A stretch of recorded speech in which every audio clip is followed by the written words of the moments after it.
આજરોજ તાલુકા પંચાયત કચેરી કરજણ ખાતે અઠવાડિયક મીટિંગ હોય જેમાં તેઓ હાજર રહેલ. ત્યારબાદ મીટિંગ પૂર્ણ થતાં કમરડી ગામના મૂળ તથા હાલ વડોદરાના એક અરજદારશ્રીના ફોર્મ પર સહી સિક્કા કરવાના કામ અર્થે તાલુકા પંચાયત કરજણના મહિલા પ્રમુખના પતિશ્રી તેમજ તાલુકા પંચાયત સદસ્ય રોહનભાઈ પટેલ દ્વારા તલાટીકમ મંત્રીનાઓને બોલાવીને એક પદાધિકારીને ન શોભે એવા અપશબ્દો તથા અભદ્ર વ્યવહાર કરતા તેઓની ફેટ પકડી મારામારી કરી છે તેમ જાહેરમાં જાતિ વિષયક અપશબ્દો બોલી અપમાનજનક વર્તન કરેલ છે, જેના કારણે કરજણ તલાટીઓમાં આત્મસન્માનની લાગણી દુભાતા કરજણ તલાટીમાં ભારે રોષ વ્યાપી ગયો છે, જેને વખોડી કાઢીએ છીએ તથા કસૂરદારોની ધરપકડ કરીને તેઓ સામે પ્રજામાં દાખલા બેસે તેવી માંગ ઉઠી છે. આ બાબતે કરજણ પોલીસ સ્ટેશનમાં ફરિયાદ આપવામાં આવી છે અને જો દિન 2માં કાર્યવાહી કરવામાં નહીં આવે તો આગામી સમય અમારે સરકારી કામગીરીનો બહિષ્કાર કરવામાં આવશે, જેની ગંભીર નોંધ લેવા વિનંતી કરી છે અને ભવિષ્યમાં તમામ ગ્રામ્ય કક્ષાના ગ્રાઉન્ડ લેવલના કર્મચારી તરીકે ફરજ બજાવતા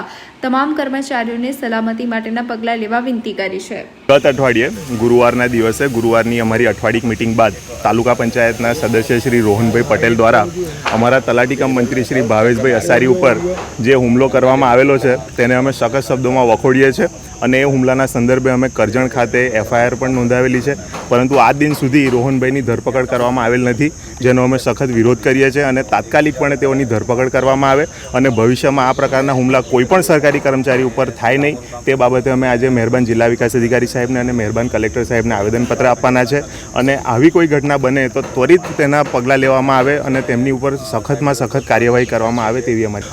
રોહનભાઈ જે છે તે તાલુકા પંચાયતના સદસ્યશ્રી છે કરજણ તાલુકા પંચાયતના, અને ભાવેશભાઈ અસારી જે વિક્ટીમ છે તેઓ તલાટીકમ મંત્રી તરીકે ફરજ બજાવી રહેલા છે. તેઓની પાસે 6 ગામો છે ઇન્ચાર્જ તરીકે અને 4 ગામના તેઓ વહીવટદાર છે અને એક નાની એમથી બાબત કે જેની અંદર ફક્ત તેમને એટલું કહેવામાં આવ્યું કે 5 મિનિટ જરા તમે ઊભા રહો, હું આવું છું તમારી ચેમ્બરમાં, તમારું કામ કરી આપું, તેમ છતાં તેમણે ઉશ્કેરાઈ જઈને તેમની ઉપર જે હુમલો કરેલો છે તે સખત એનો અમે વિરોધ કરી રહ્યા છીએ. તકમંત્રી પિંગલવાડા છું, જે તે સમયે ખાંધા કરમડી ઇન્ચાર્જ હતો.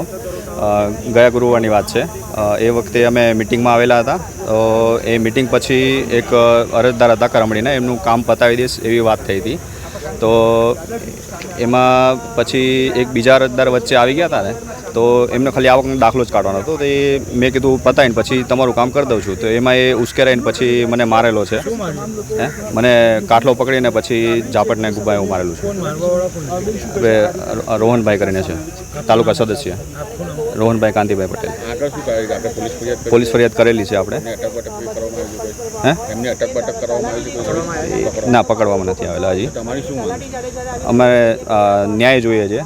આ વસ્તુ જે ઘટના બનેલી છે એ શરમજનક બાબત કહેવાય અને સરકારી કર્મચારી અમે જે લોકો પ્રજાની સહાય કરવા માટે છીએ તો એ લોકોને અમારી જોડે રહીને કામ કરવાનું, આ રીતે દાબદબા રહીને ના કરી છે. હા, તાલુકા પંચાયત સદસ્ય ભાજપના છે. આગળ અમે પોલીસ ફરિયાદ દાખલ કરેલી છે. અમારે ન્યાયની જ માંગ છે. અત્યારે જિલ્લા પંચાયત આપણે આવેદનપત્ર આપવા આવેલા છીએ. ગુરુવારે કરજણ તાલુકાની અંદર TDOએ જે તલાટીઓની અઠવાડિક મિટિંગ બોલાવી હતી એ મિટિંગ દરમિયાન તલાટી મિટિંગમાં બેઠા હતા અને મિટિંગ પૂર્ણ થયા બાદ ત્યાંના સ્થાનિક તાલુકા પંચાયત સદસ્ય રોહન નિસાળિયા કંઈક બિનજરૂરી દાખલા બાબતે સહી કરવા બાબતે રકઝક થઈ હતી અને અમારા તલાટીને ઢોર મારવામાં આવ્યો હતો. એ રાજકીય પક્ષ છે, ભાજપ સત્તાનો.